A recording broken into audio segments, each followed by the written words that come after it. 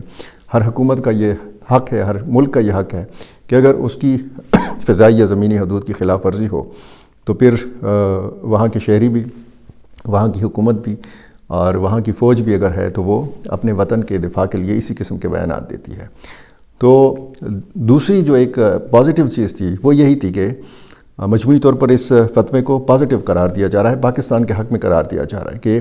آپ افغانستان سے باہر کہیں جا کے اگر لڑیں گے تو یہ مقدس لڑائی نہیں ہوگی، یہ جہاد نہیں ہوگا، آپ کا باہر جا کے لڑنا جائز نہیں ہے۔ تو یہ افغان طالبان کی آشیرواد حاصل تھی اس اجتماع کو، اور امیر خان متقی جو وزیر خارجہ ہیں افغانستان کے، انہوں نے اس فتوے کی باقاعدہ تائید بھی کی، ان کا بیان بھی سامنے آیا۔ لیکن جب ہم کہتے ہیں کہ جی اس میں پاکستان کا ذکر نہیں کیا گیا، تو جب افغانستان سے باہر لڑنے کی بات کی جاتی ہے تو افغانستان سے باہر ایران میں تو وہاں پہ کوئی لڑائی نہیں ہو رہی، تاجکستان میں نہیں ہو رہی، ترکمانستان، ازبکستان میں، چین میں نہیں ہو رہی۔ ظاہر ہے کہ لڑائی تو پاکستان کے اندر ہو رہی ہے، اور واقعات تو ایسے ہو رہے ہیں کہ وہاں پہ افغان نیشنلز نکلتے ہیں۔ تو اشارے سارے پاکستان کی طرف تھے، اور مقصد بھی سارا اس اجتماع کا یہی تھا کہ پاکستان کو اطمینان دلایا جائے۔ لیکن پاکستان نے جس طریقے سے رسپانس دیا اس سے لگتا ہے کہ پاکستان اس فتوے کو جو ہے وہ اس سے مطمئن نہیں ہے۔ وہ وہی تحریری ایک یقین دہانی چاہتا ہے جو TTP یا پاکستانی ملیٹنٹ گروپس کے حوالے سے وہ چاہتا رہا ہے۔ دوحہ میں، استنبول میں 2 مذاکرات کے ادوار، ریاض کے اندر، اور پھر جب یہ تہران میں کانفرنس ہوئی تو اس میں بھی اس کانفرنس میں یا سائیڈ لائنز میں جو ملاقاتیں ہوئیں ان میں یہی چیزیں جو ہیں یہ ڈسکس ہوتی رہیں کہ جی افغانستان کی سرزمین جو ہے یہ اب نہ صرف اس خطے کے ممالک کے لیے جو افغانستان کے پڑوسی ممالک ہیں ان کے لیے خطرہ ہے، بلکہ عالمی طور پر جو ہے اس کو خطرہ قرار دیا گیا۔ اس اجلاس میں باقاعدہ اس پہ ڈسکشن ہوئی۔ تو پاکستان کا موقف، ایران کا، تاجکستان کا، چین کا اور پھر روس کا،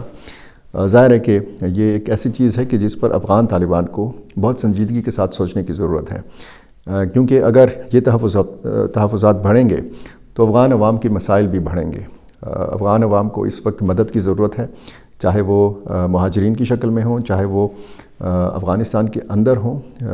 لیکن یہ جو علاقائی تنہائی ہے، یہ جو عالمی تنہائی ہے افغانستان کی، یہ ظاہر ہے کہ افغانستان کے مفاد میں نہیں ہے، اور یہ افغان طالبان کے بھی مفاد میں نہیں ہے۔ بہرحال یہ ساری چیزیں ہیں، ہو رہی ہیں، اور انتظار ہے اس چیز کا کہ کب پاکستان اور افغانستان کے معاملات بہتر ہوں گے، کب یہ سرحد دونوں کی جو سرحد بند ہے یہ کھلے گی، کب تجارت کا باقاعدہ جو ہے دوبارہ سے آغاز ہوگا، کیونکہ تجارت کی بندش سے، سرحد کی بندش سے دونوں ملکوں کا یکساں نقصان ہو رہا ہے، تاجروں کا نقصان ہو رہا ہے اور عوام کا نقصان ہو رہا ہے۔ میرا چینل آپ نے ابھی تک سبسکرائب نہیں کیا، یہ کر لیجئے اور مجھے اپنی رائے سے ضرور نوازا کیجئے۔ بہت شکریہ۔